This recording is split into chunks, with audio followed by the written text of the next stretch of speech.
Hi, welcome to HardReset.Info channel, dear viewers. In front of me, YOTON YB03 device, and now I'm going to show you how to pair this baby monitor with the camera.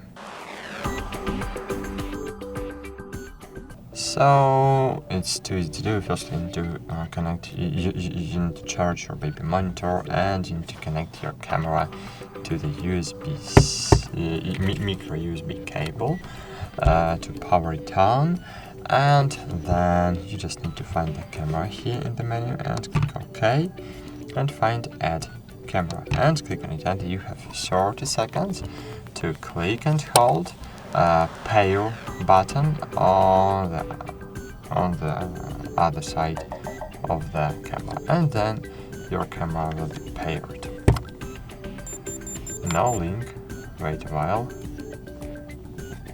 Maybe because I have disabled the cable, or no.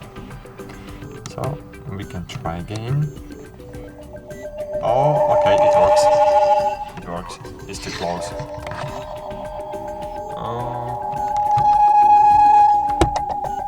Now maybe will be better. Okay.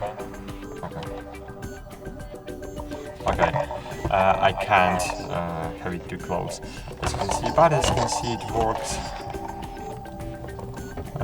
you can see it works. So here is this babysitter with the camera. So that's it. Thanks for watching. Like this video, subscribe to our channel, and bye. See you.